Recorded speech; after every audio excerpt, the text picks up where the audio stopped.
Washington DC থেকে hello আমেরিকাতে সবাইকে জানাচ্ছি স্বাগতম। আমি মাইশা। সমসাময়িক গুরুত্বপূর্ণ নিউজ আর রিপোর্ট নিয়ে আবার ফিরে আসলাম। এই এপিসোডে কি আছে চলুন তা দেখে নিই। আজ রয়েছে আমেরিকার প্রেসিডেন্ট নির্বাচনে ইমিগ্রেশন বিষয়ে ট্রাম্প ও কামালার নীতি নিয়ে একটি প্রতিবেদন। প্রেসিডেন্ট থাকাকালে ডোনাল্ড ট্রাম্প আমেরিকার দক্ষিণ পশ্চিম সীমান্তে 740 কিলোমিটার দীর্ঘ দেয়াল নির্মাণের নির্দেশ দিয়েছিলেন। আরও দেখবেন নির্বাচনী স্বচ্ছতা নিয়ে প্রধান দুটি দল কি ভাবছে সেই বিষয়ে একটি রিপোর্ট। আইনের শাসনের দিক থেকে নির্বাচন অবাধ ও সুষ্ঠু হতে হবে। তা হতে হবে শান্তিপূর্ণভাবে ক্ষমতা হস্তান্তরের জন্য।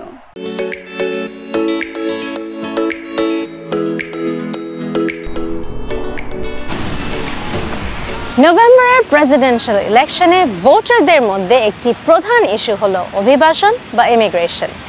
এই বিষয়ে দুই প্রেসিডেন্সিয়াল ক্যান্ডিডেটের মধ্যে তফাৎ বেশ স্পষ্ট। এই বিষয়ে দেখে নিন আমাদের নেক্সট রিপোর্ট।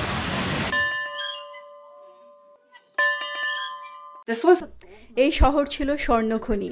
সেই সময় অ্যারিজোনা অঙ্গরাজ্যের সবচেয়ে ধনী জায়গা।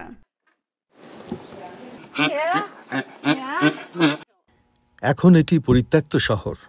প্যাটি বারিস এখানেই বসবাস করেন। বারিস বলছেন, মেক্সিকোর সাথে যুক্তরাষ্ট্রের সীমান্ত দিয়ে ঢোকা অবৈধ অভিবাসীদের কারণে তিনি বিরক্ত। সেজন্যই তার ভোট পাবেন ডোনাল্ড ট্রাম্প।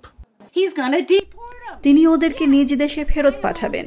আমি পুরোপুরি তার পক্ষে। ওদেরকে এদেশ থেকে বের করতে হবে এবং তিনি তা করতে পারেন। তিনি জানেন কিভাবে সেটা করতে হয়। প্রেসিডেন্ট থাকাকালে ডোনাল্ড ট্রাম্প আমেরিকার দক্ষিণ পশ্চিম সীমান্তে 740 কিলোমিটার দীর্ঘ দেয়াল নির্মাণের নির্দেশ দিয়েছিলেন। আমরা 3 সপ্তাহে কাজটি শেষ করতে পারতাম। ডোনাল্ড ট্রাম্প অ্যারিজোনা সীমান্ত সম্প্রতি পরিদর্শন করেন। এই সীমান্তের মতো অরক্ষিত আর কোনো সীমান্ত পৃথিবীতে নেই। এখান দিয়ে লক্ষ লক্ষ অপরাধী প্রবেশ করছে। ডেমোক্রেটিক কনভেনশনে ভোটাররা বলছেন তাদের দল আরও বেশি সহনশীল। অভিবাসীরা আমাদের মানুষ। আমরা প্রতিবেশীর যত্ন নেই। নির্বাচিত হলে ভাইস প্রেসিডেন্ট কামালা হ্যারিস তাদের নাগরিকত্ব দেওয়ার প্রতিশ্রুতি দিয়েছেন। বর্ডার পেট্রোল এটি অনুমোদন করেছে, কিন্তু ডোনাল্ড ট্রাম্প মনে করেন এটা তার প্রচারণার ক্ষতি করবে। তাই তিনি কংগ্রেসে তার মিত্রদের নির্দেশ দেন কংগ্রেসে সেটি অনুমোদন না করতে। So Harris would not control the border as much as... ও যা বলে তার একটি কথাও বিশ্বাস করবেন না। গত 4 বছর ও কোথায় ছিল? এই পরিত্যক্ত শহরে এখন আর কেউ আসেন না। বারিস বলছেন তিনি সেই সময়ে ফেরত যেতে চান যখন এই শহরে অনেক পর্যটক আসত, অভিবাসী নয়।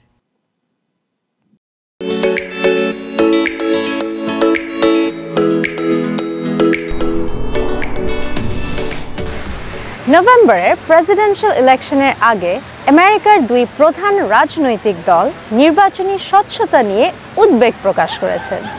এই বিষয়ে ডিটেইলস জেনে নিন ভয়েস অব আমেরিকার নেক্সট রিপোর্টে।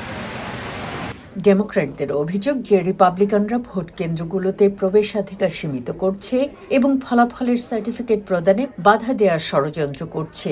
অন্যদিকে রিপাবলিকানরা আশঙ্কা করছে ডেমোক্রেটিক দল দেশে অনুপস্থিত ভোটারদের ব্যালট হস্তক্ষেপ করা, ভোটিং মেশিনে কারচুপি এবং ভুয়া ভোটারদের তালিকায় রাখতে পারে। রিপাবলিকান প্রার্থী সাবেক প্রেসিডেন্ট ডোনাল্ড ট্রাম্প 2020 সালের নির্বাচনের ফলাফল পাল্টে দেওয়ার যে প্রচেষ্টা চালান সে বিষয়ে তার বিরুদ্ধে অপরাধমূলক অভিযোগ দায়ের করা হয়েছে। আমি মনে করি ওই নির্বাচনে কারচুপি হয়েছিল। এ ছিল চুরির নির্বাচন।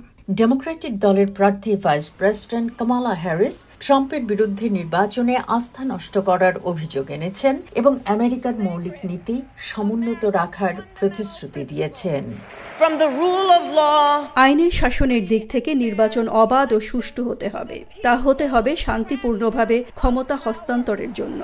ফেডারেল এজেন্সিগুলো ক্যাপিটাল হিলে 2021 সালের 6 জানুয়ারি ট্রাম্পের পরাজয়ে ক্ষুব্ধ সমর্থকদের হামলার কথা মাথায় রেখে জরুরি পরিস্থিতি মোকাবেলা নিয়ে আলোচনা করে চলেছে। এই প্রস্তুতি নির্বাচনের স্বচ্ছতাকে কি জোরদার করতে পেরেছে? 104 সালের পুরনো লিগ অফ ওমেন ভোটার্স সংস্থার প্রধান নির্বাহী কর্মকর্তা সেলিনা স্টুয়ার্টসের এটাই প্রত্যাশা। আমরা কেবল অপেক্ষা করতে পারি নির্বাচনের ফলাফল কি হয় এবং এ সম্পর্কে জনগণের অনুভূতি কেমন হয়। প্রতিবাদ কি হবে? প্রতিবাদকারীরা কি সীমা অতিক্রম করে সহিংস হবে? আশা করি এসব হবে না। ফেডারেল ইলেকশন অ্যাসিস্ট্যান্স কমিশনারের চেয়ারম্যান বেন হভল্যান্ডের মতে এখন পর্যন্ত এবছর সবকিছু নিয়ম মাফিক চলছে। ইতিমধ্যে অনেকগুলো প্রাইমারি নির্বাচন হয়েছে। এই বছর প্রেসিডেন্সিয়াল প্রাইমারি এবং রাজ্যগুলোতে প্রাইমারি নির্বাচন হয়েছে। সুতরাং আমি মনে করি নভেম্বরের জন্য আমরা প্রস্তুত। ইলিনয় রাজ্যের শ্যাম্পেন কাউন্টির রিপাবলিকান দল 2020 সালের নির্বাচনে এক বিচারককে দিয়ে কাউন্টি ক্লার্ক অ্যারন অ্যামেন্সকে ডাকে আসা ব্যালট গোনা বন্ধ করতে চেষ্টা করেছিলেন। তিনি সেই দাবি প্রত্যাখ্যান করায় আমি ভোটগুলো গুনতে পেরেছিলাম। তারা অবশ্যই চেষ্টা করেছিল, যেমনটি দেশের অন্যান্য জায়গায় তারা করেছিল। অ্যামেন্সের মতে হুমকি, ভয়, ভীতি প্রদর্শন এবং মামলা দেশব্যাপী অনেক নির্বাচনী কর্মকর্তা এবং স্বেচ্ছাসেবীদের পদত্যাগ করতে প্ররোচিত করেছিল। গণতন্ত্রের জন্য কাজ করতে আমাদের যে সমর্থন দরকার তা যদি আমরা না পাই, তাহলে এই কাজ যারা করেন তাদের প্রতি অন্যায় করা হয় এবং তা সত্যি হতাশাজনক।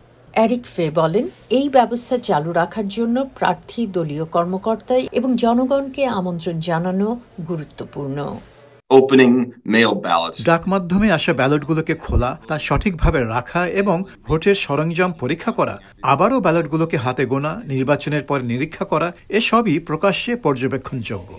সেনেটের রিপাবলিকানরা একটি আইন পাশ করতে চায়, যা হল ভোটার হিসেবে রেজিস্ট্রেশনের সময় নাগরিকত্ব প্রমাণের সার্টিফিকেট প্রদান করতে হবে। তবে ক্যাপিটাল হিলের বেশিরভাগ ডেমোক্র্যাট যুক্তি দেখান, ইতিমধ্যেই আইন বিদ্যমান রয়েছে যে অনাগরিকরা ফেডারেল নির্বাচনে ভোট দিতে পারেন না এবং অবৈধ অভিবাসীরাও উল্লেখযোগ্য সংখ্যায় ভোট দিচ্ছেন, এমন দাবিও ভিত্তিহীন। এই ছিল আমাদের আজকের এপিসোড। শো কেমন লাগছে সেটা আমাদেরকে জানাতে ভুলবেন না ভয়েস অফ আমেরিকা বাংলার ইউটিউব চ্যানেলে গিয়ে কমেন্ট সেকশনে। তাছাড়াও আমাদের ওয়েবসাইট www.voabangla.com এ আমরা সাধারণত আমাদের এপিসোডসগুলো আপলোড করে থাকি। সো আজকে এখানেই শেষ করছি, কিন্তু আবার দেখা হবে নেক্সট উইক একই দিন একই টাইম। সেই পর্যন্ত সবাই ভালো থাকুন। Signing off, Maisha, voice of America.